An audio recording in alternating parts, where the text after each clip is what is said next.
C'est la question que se posent plein de voyageurs, débutants ou pas. Comment survivre à un vol long courrier? Quand un vol fait 12, 13, 14 heures, comment est-ce qu'on s'occupe? Qu'est-ce qu'on fait? Déjà, si t'as vu ma vidéo sur le jet lag, tu sais qu'un vol long, c'est le moment idéal pour préparer son horloge biologique à son fuseau horaire d'arrivée. Donc déjà, ça devrait te donner une bonne idée de ce que tu dois faire. Si tu dois dormir, mes conseils pour un voyage en classe éco, c'est déjà de te mettre à l'aise. Évite les vêtements trop contraignants, genre les pantalons serrés ou les chemises. Et ensuite, ça devrait pas être une opinion controversée, mais incline ton siège environ 30 minutes avant de commencer à dormir, pour préparer ton corps au sommeil. Pour finir, un bon coussin pour la tête, c'est indispensable. Moi, j'utilise l'oreiller Travel Rest, qui est en mousse à mémoire de forme, et qui se compacte en tout petit quand il est plié. Plus, un bon masque pour les yeux. Ne prends pas celui de l'avion qui est souvent de mauvaise qualité et qui va appuyer sur les orbites, franchement, ça y a rien de plus désagréable quand on essaie de se détendre. Je t'invite à regarder ma vidéo sur le jet lag si tu veux plus de conseils pour dormir en avion. Et si tu dois rester réveillé, alors là, le champ des possibilités s'ouvre à toi. Déjà, t'as beaucoup de chance. La plupart des compagnies aériennes proposent des écrans individuels avec des dizaines de films et de séries à regarder pendant ton vol.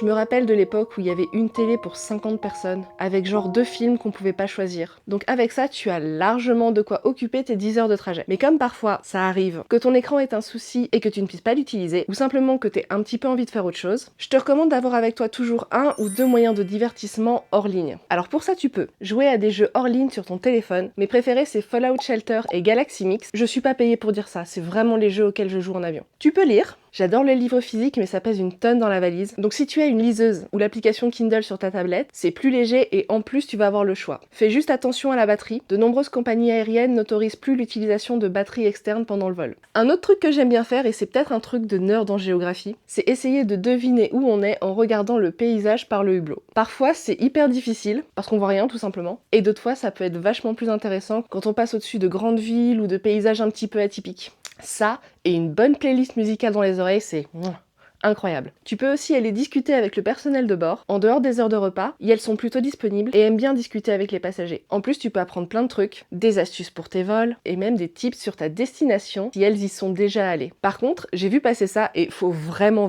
pas le faire. Fais pas tes exercices ou ton yoga dans les allées. C'est hyper irrespectueux pour les gens qui sont autour. Et en plus, tu gênes le personnel de bord pendant leur travail. Donc voilà, j'espère que je t'aurai donné des idées pour t'occuper pendant ton vol long courrier. Perso, sur les longs vols, j'ai plutôt tendance à privilégier les vols de nuit, déjà parce que je trouve que le temps passe plus vite, et c'est beaucoup plus facile de se caler quand on dort dans l'avion. Mais on sait jamais, les imprévus ça arrive et vaut mieux être préparé. Ciao!